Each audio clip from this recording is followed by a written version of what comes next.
Lost but I'm not stranded.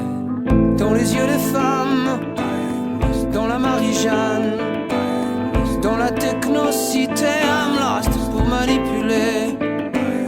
Grand combat de chair, I'm lost. Colline enflammée, I'm lost. Dans l'ombre ou la lumière, I'm lost pour l'halluciner.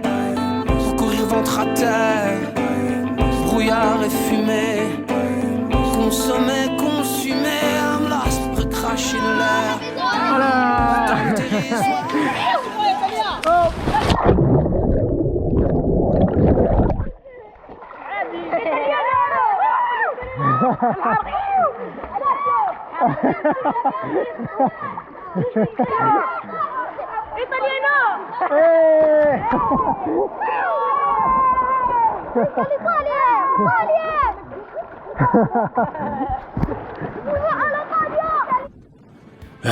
Questo sono io, mentre vengo accompagnato nel mio primo giorno di viaggio dai ragazzi della mia palestra.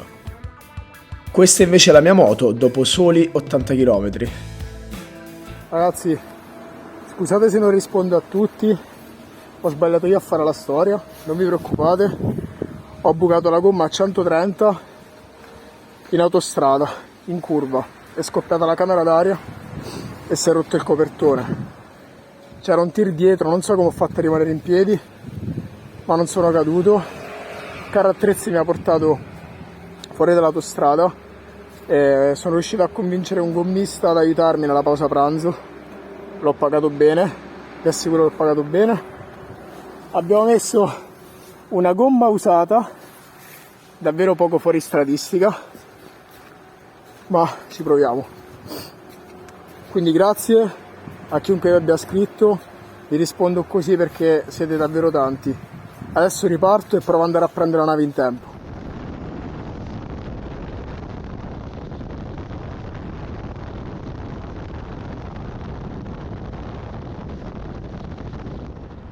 Qua?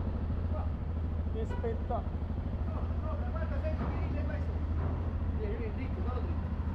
Va bene.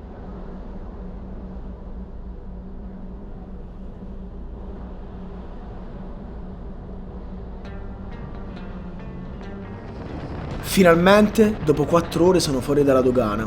Tunisi è un'esplosione di calore e caos. Le macchine sfrecciano in ogni direzione e sembra non seguono alcuno schema logico o codice stradale.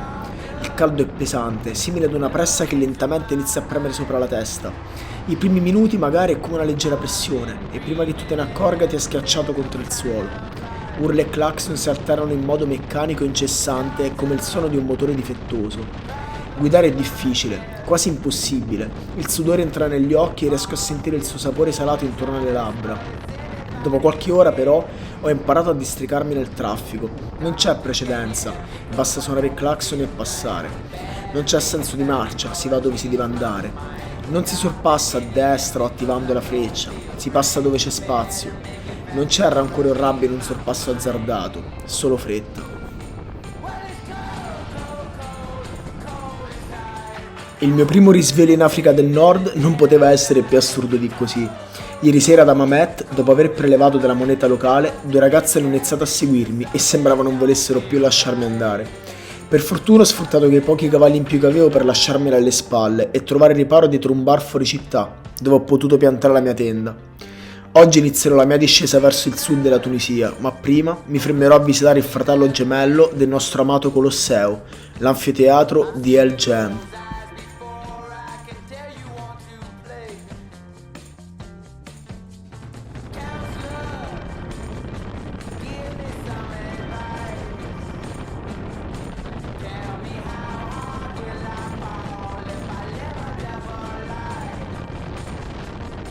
Ad El Jem ho il mio primo contatto con i mercanti tunisini.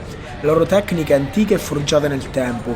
Riescono ad attirarti e convincerti a comprare qualsiasi cosa.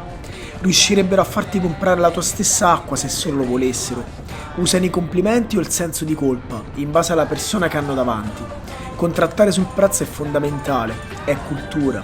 Il prezzo di una foto può quadruplicare se l'insicurezza traspare sul viso dello straniero, anzi, decuplicare.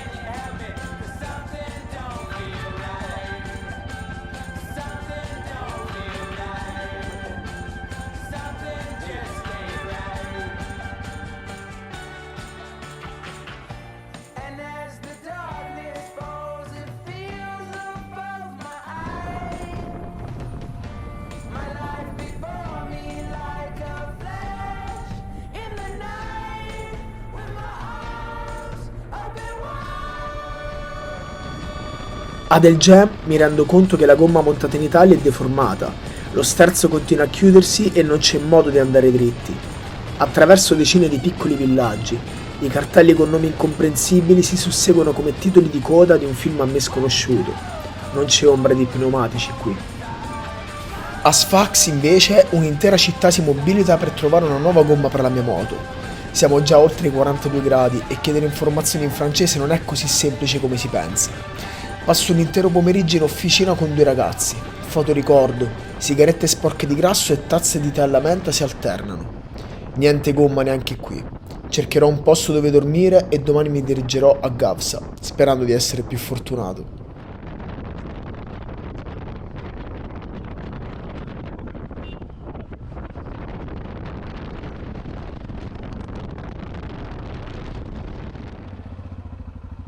Hello.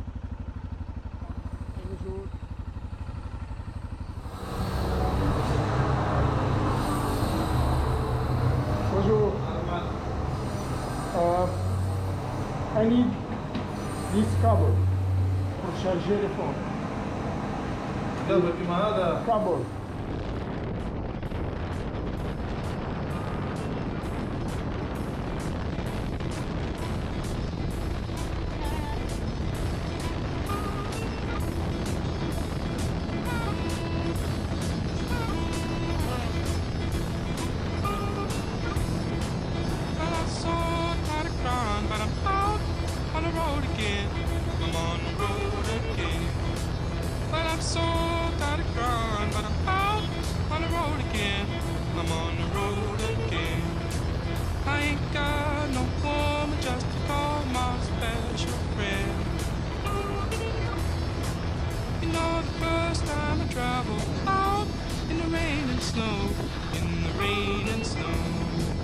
You know, the first time I traveled out in the rain and snow, in the rain and snow, I didn't have no pharaoh, not even no place to go.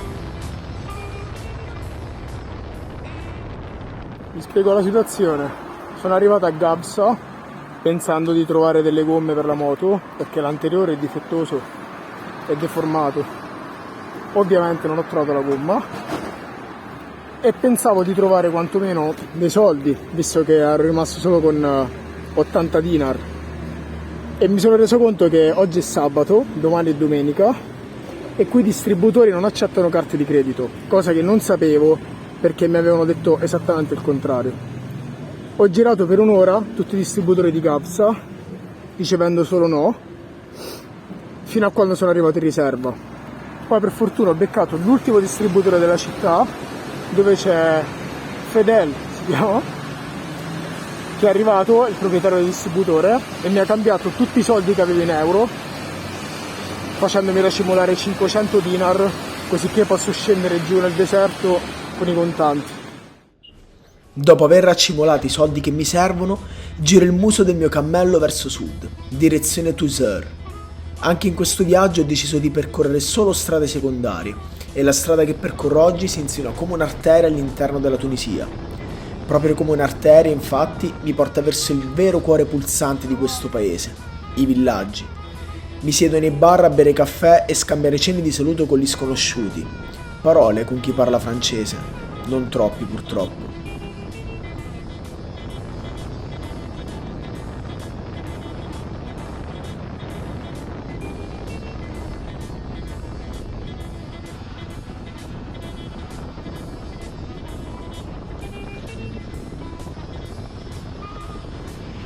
Quando riparto siamo già oltre i 45 gradi e la moto è bollente e irrequieta.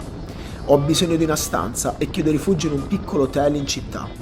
Dopo aver concordato sul prezzo, portiamo la moto nell'atrio dell'albergo per tenerla al sicuro.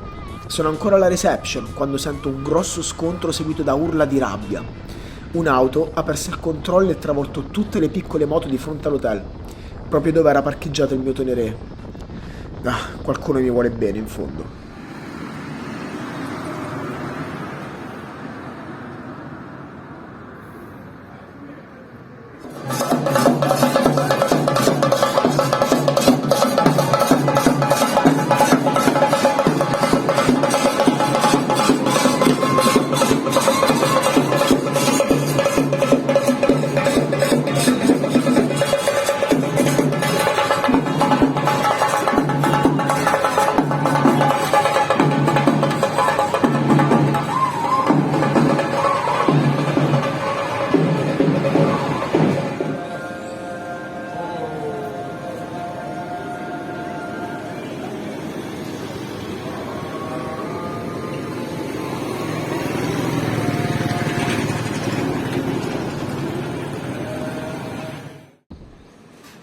Buongiorno, Tuser. I festeggiamenti di stanotte si sono dilungati fino al sorgere dei primi raggi di sole e ovviamente sono riusciti a non farmi chiudere occhio. Ho sentito che i matrimoni qui in Tunisia durano fino a 7 giorni. Forse è meglio andare via. L'uomo che mi ha preparato la colazione mi ha parlato di una stupenda oasi a 40 km da qui. È nella direzione opposta alla mia prossima tappa, ma voglio vederla. Certo, devo prima riuscire a cacciare la moto dal portone dell'hotel.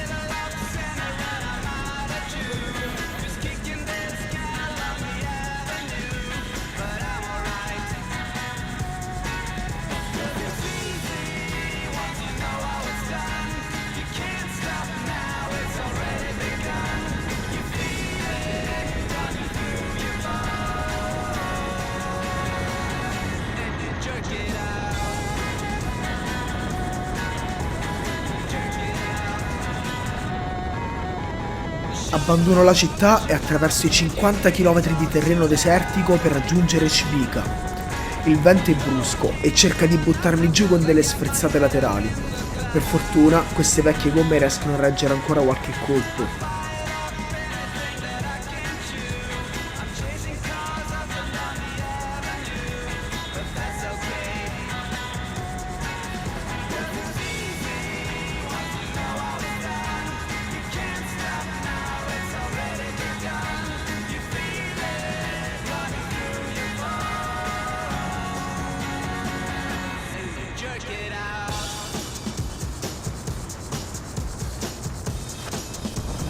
In mezzo agli infiniti canyon che mi si parano davanti, inizio ad avvistare le prime palme. Questo villaggio fu distrutto nel 1969 da un violentissimo nubifragio.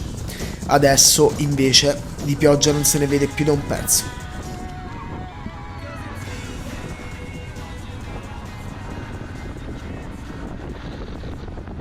Siamo 750 abitanti. Guarda, 750. sì. Le foto facciamo adesso, perché dopo non facciamo più di qua. Facciamo un giro come dall'altra parte.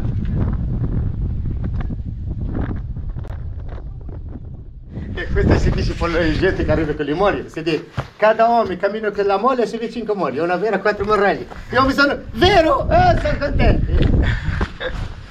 Questo villaggio sono ancora noi. Tanta gente vuole pagare per fare un albergo qua, noi non vogliamo albergo. Sai perché? Noi possiamo, facciamo albergo, dopo ne esce acqua, facciamo un posto d'acqua a 1000 metri e dopo finito il sorgente. Perché prima tu sorgi 160 sorgenti, finito tutti. Madonna.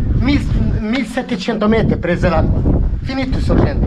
A Civica, grazie a Dio, c'è una sorgente, 27 litri per secondo. Noi si bevi, l'estate freddo 15 gradi, caldo l'inverno 30-32 gradi. Oggi si vede l'acqua del Questa è la casa della mia famiglia, io nato qua. Questo è mio Hassan, 4 anni abitato da questa casa. Casa è questa, a mio fratello e tuo cosino. Mezzo metro di largo, è caldo.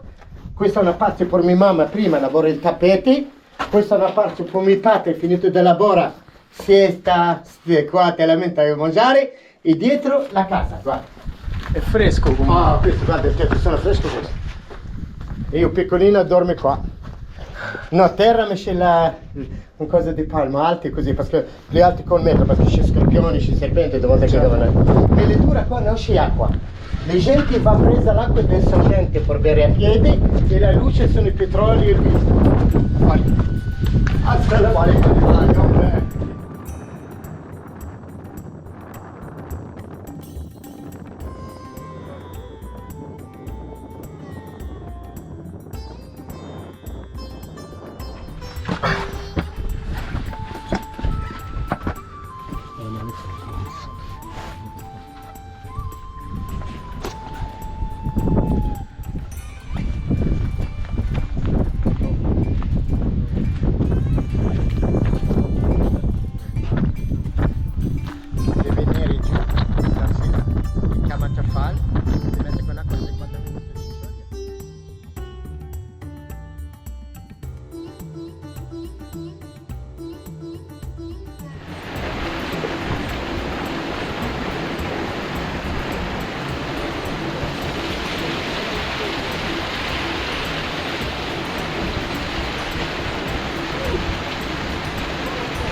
Bello?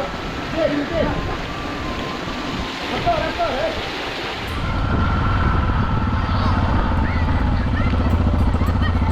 Hello. سلام عم بيدو بابا كيف عم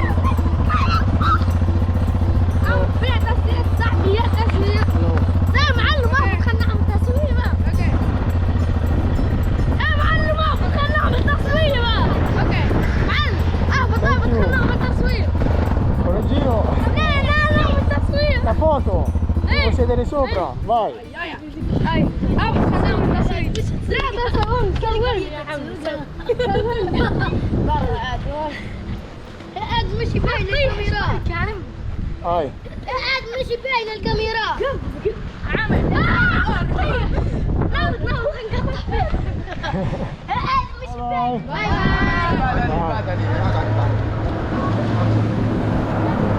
كبري عن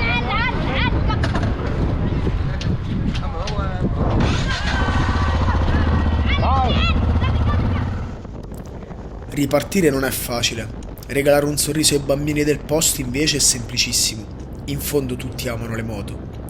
Ogni sguardo che incrocio qui è gentile e ognuno di loro vuole fare una foto o semplicemente fare due chiacchiere con me. Chiacchiere si fa per dire, ovviamente. Spesso basta una stretta di mano o un enorme sorriso per esprimere più di quanto si riesca a dire.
Lascio l'enorme lago salato e finalmente raggiungo Dus, la città prima delle grandi dune. Ho sognato di vederla per tantissimi anni. Arrivo in città a stomaco vuoto e l'acqua nella mia camelbag è bollente. La sensazione è quella di trovarsi nel posto sbagliato nel momento sbagliato. La città sembra disabitata, poche persone affollano le strade, tutti gli altri sono al riparo dal sole. Riesco a bere 3 litri d'acqua e risalire in moto. Sembra che la temperatura sia salita ulteriormente. Il sudore inarrestabile, un infinito flusso continuo che dilata i miei pori e scorre attraverso la mia giacca ormai sudicia.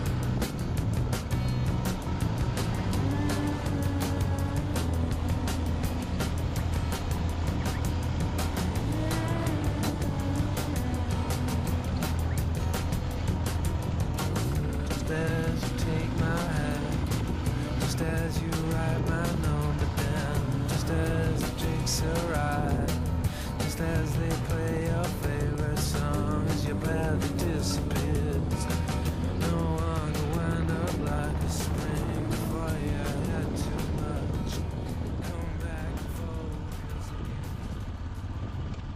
Ok, praticamente tutti i campi base che avevo visto su Google a Dus sono abbandonati da anni. Mi hanno detto che dopo il Covid molte persone hanno abbandonato la città, o meglio il paese, e sono andati in città più grandi. Ho incontrato un locals qui e gli ho chiesto informazioni, ma parlava solo arabo e me l'ha disegnate sulla sabbia. Penso di aver capito. Comunque,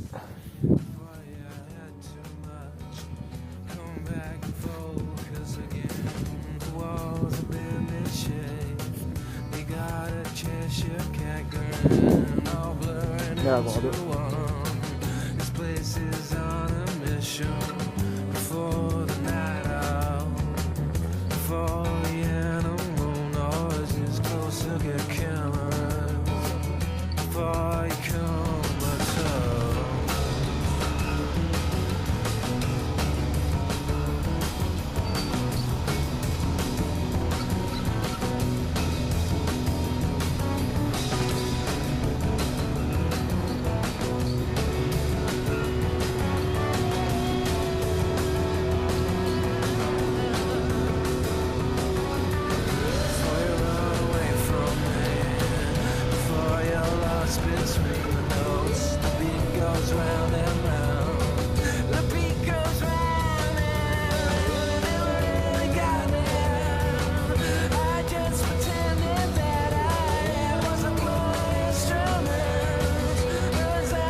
Ora, momento di panico, mi avventuro per quella che sembrava una pista e trovo la sabbia bella profonda.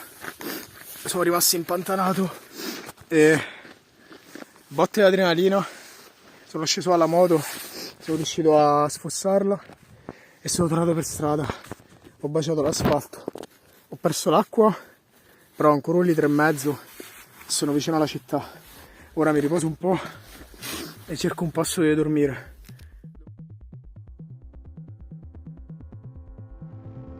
Restare bloccato nel deserto mi ha aperto gli occhi. Mai un viaggio è stato tanto impegnativo quanto questo.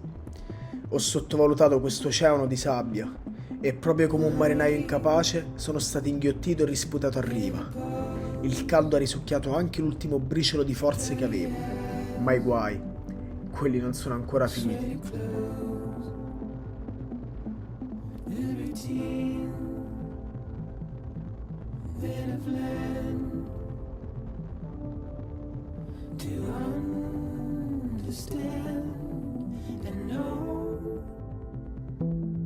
Allora, questa è la situazione. Sono caduto a 60-70 all'ora sul sabbione. La moto, vabbè, ho strappato un po' la borsa che adesso si regge con 14 fascette. Ho spaccato parafango, frecce, cazzate. Io ho sbattuto testa e schiena, la schiena un po' tritata, la testa tutto bene, la sabbia è discretamente morbida. E adesso il proprietario dell'hotel mi sta cercando delle gomme nuove perché non si viaggia con queste, non si viaggia proprio.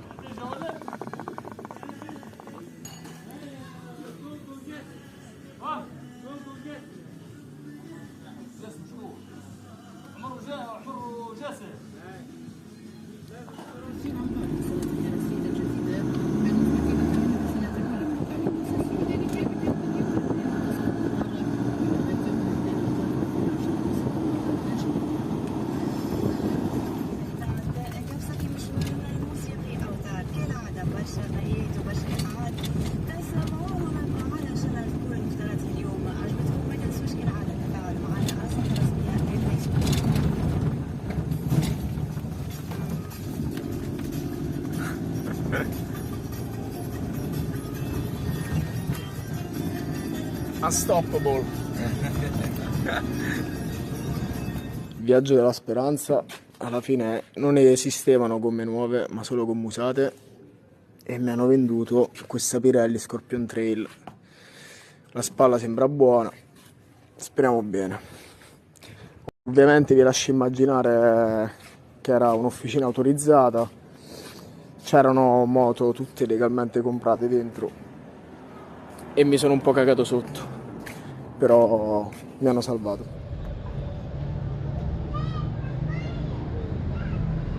Dopo aver sostituito la gomma potrò finalmente addentrarmi nel vero Sahara. Oggi andrò nell'oasi di Xargilan. Mentre prelevo del denaro da un ATM però, un uomo del posto mi prega di non partire in mattinata, dato che ci sono circa 50 gradi. Mi consiglia di riposare e di partire non prima delle 18. Mi offre un tè ed un panino per convincermi. Beh, chi sono io per non ascoltarlo? Oggi mi toccherà fare il turista.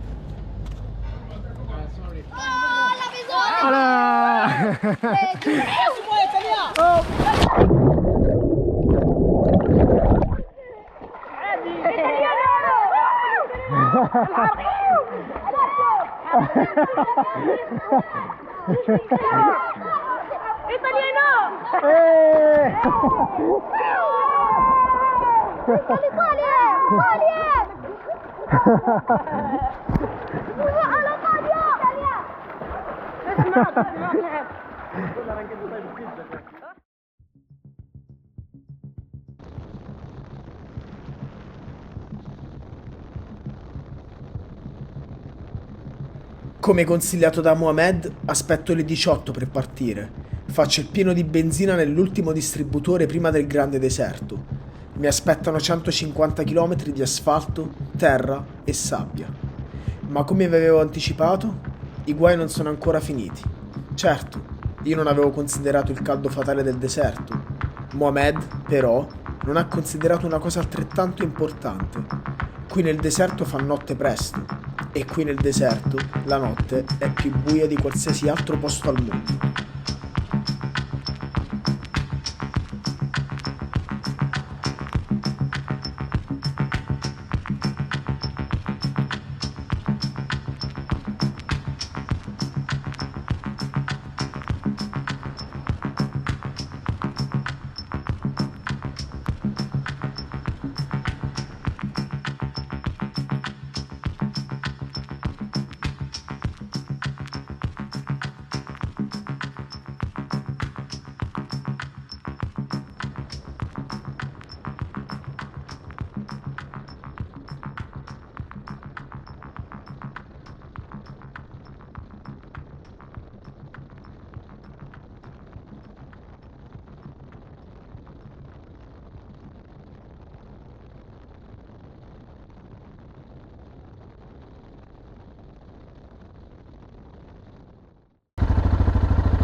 Hello. Yes. Oh sì, Francese, italiano, inglese. italiano. Ah, benvenuti. Ciao. Sono Sei arrivato, tardi. sono arrivato un po' tardi. Mohammed. Alessio. Benvenuti, un piacere. Grazie. Dove sei? Italia centro. Posso mettere tenda mia? Sì, sul parcheggio. Tenda mia. Sì. Ok. Vai, momento.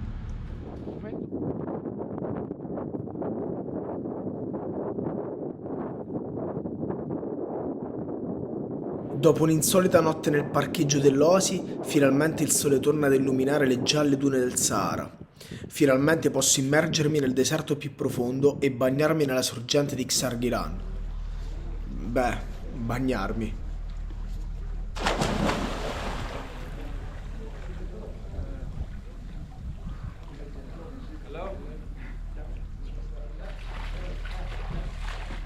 Oggi mi aspetto una giornata di riposo e scrittura. Ho tanto da recuperare e il tempo non è mai abbastanza. Pomeriggio, inoltre, percorrerò delle piste nel deserto per raggiungere un'altra oasi e passare la mia prima notte tra le dune del Sahara. Sperando che, almeno per questa volta, non ci siano grossi imprevisti.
Jetzt.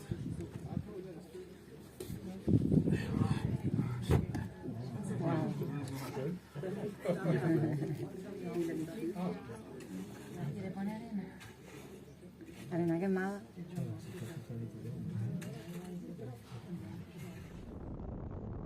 Alle 9 del mattino è già ora di ripartire. Le temperature saliranno fino a 50 gradi e devo affrontare circa 150 km prima di raggiungere Tujan, dove visiterò gli antichi villaggi berberi. In New Orleans, they call the rising sun,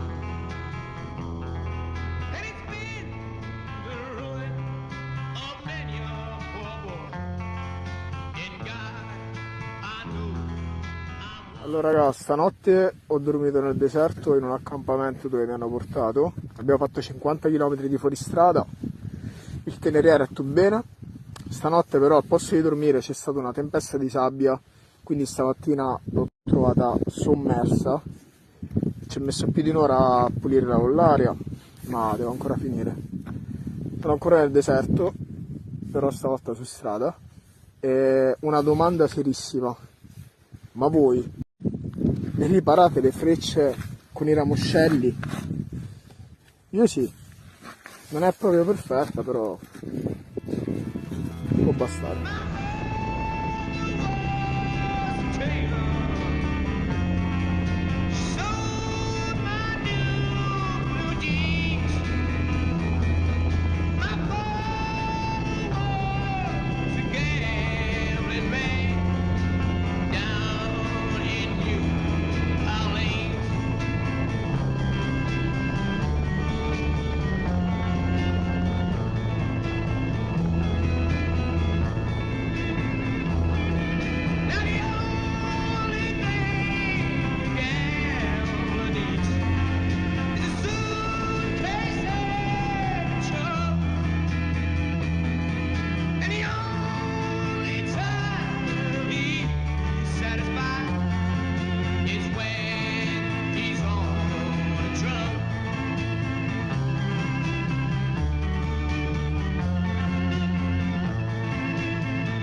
Tell your children not to do what I have done. Spend your lives in sin and misery in the house of the rising sun.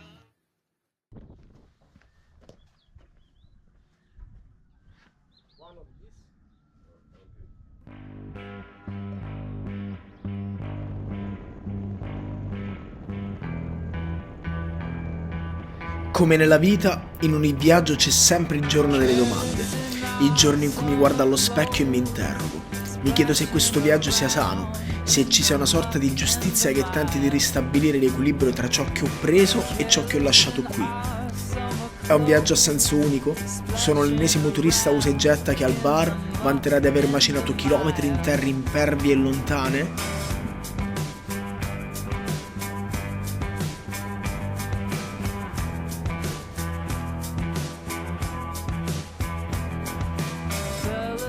Queste domande prendono peso giorno per giorno.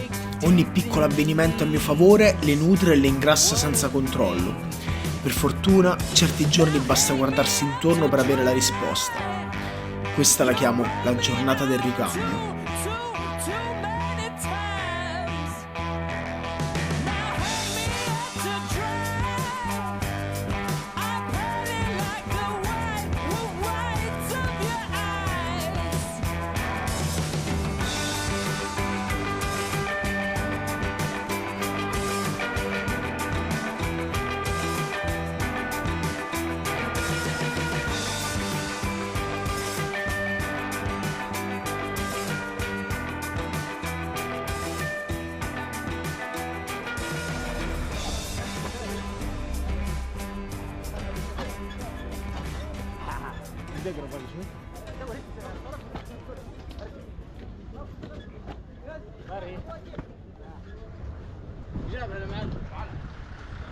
Oggi è strano, sembra che il karma mi stia mettendo alla prova.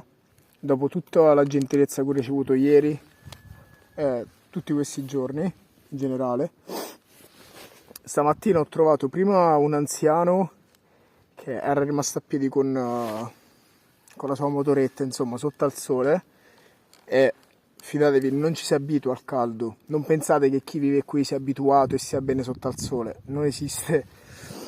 Non ha voluto essere spinto, ma sono andato a prendergli 2 litri di acqua e gli ho portato dell'acqua. E adesso invece mi sono fermato a bere un caffè in un piccolissimo villaggio e ho trovato 2 uomini che avevano bucato e stavano cercando di cambiare la gomma con le mani e gli ho prestato i miei attrezzi, il compressore e quant'altro.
Ok ragazzi, questo miele è speciale, sapete perché?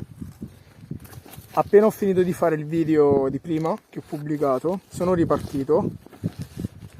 Dopo neanche 3 km ho trovato un ragazzo che era caduto con la sua motoretta, si era fatto male a mani e piedi e la moto era mezza distrutta, c'era il parafango che bloccava la ruota, la pedaliera del cambio rotta, cioè almeno piegata, e non riusciva più a partire. Mi sono fermato ad aiutarlo ovviamente e siamo stati una mezz'ora sotto al sole a riparare.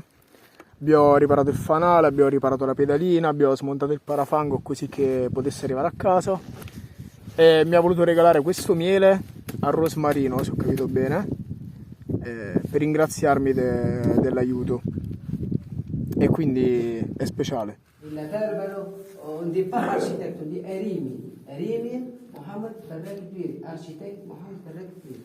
Capito? Questo è il sample di lavoro di Marco, sample di lavoro. Donc, di lavoro c'est Oui. la lingua berbero symbolique, non écrite, symbolique. Oui. T'as vu? Comme di sabone, t'as vu? Dopo vieni, va a mettere ici, vieni, un momento, avec l'acqua. Questo è buona per la visage. Voilà. Bravo. T'as vu? Questo come ça si remplace la savon. Ça sent très bien.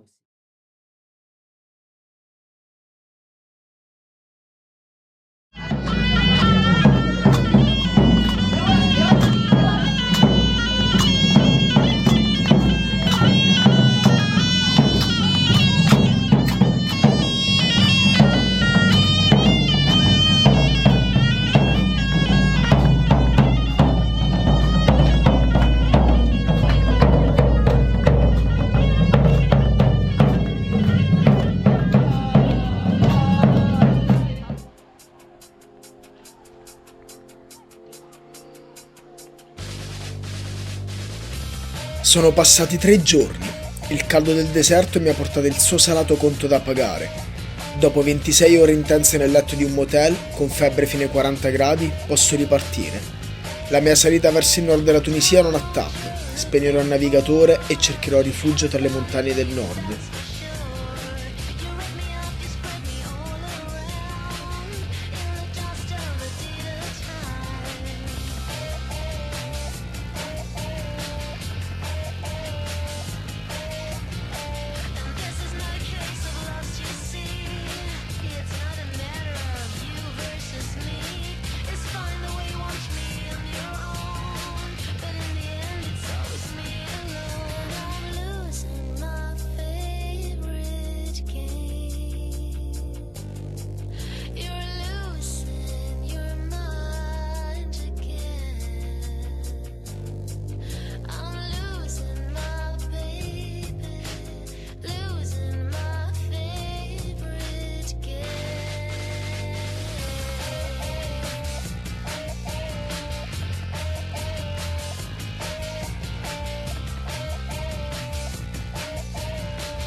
È melma!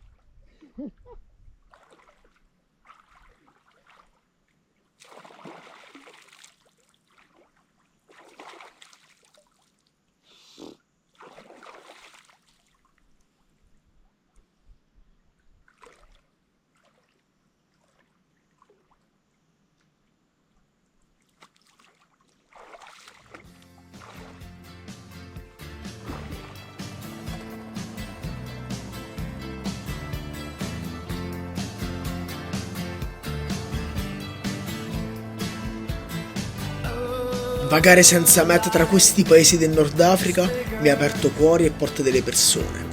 Chiunque sulla mia strada mi ha dato un motivo per tornare, un aiuto o una storia da raccontare.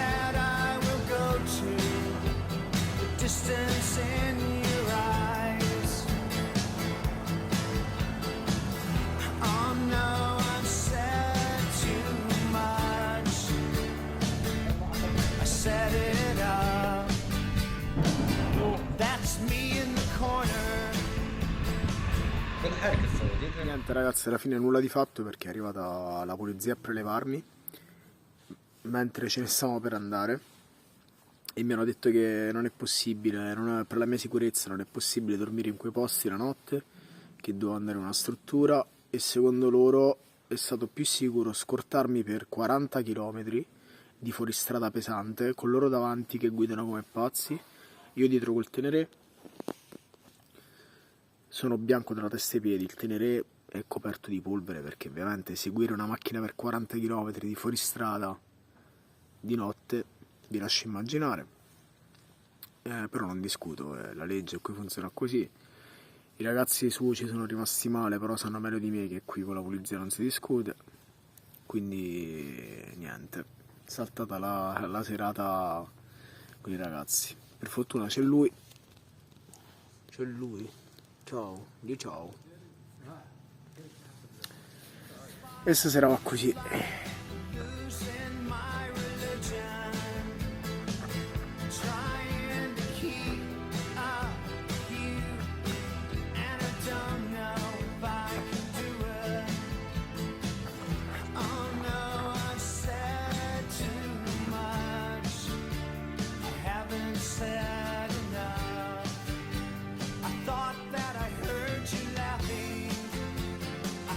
La verità è che mi piacerebbe dirvi che questo viaggio non mi ha lasciato dell'amaro nel cuore, ma come ogni volta, lo scontro diretto con culture e situazioni sociali diverse crea voragini dentro di me e domande, troppe domande.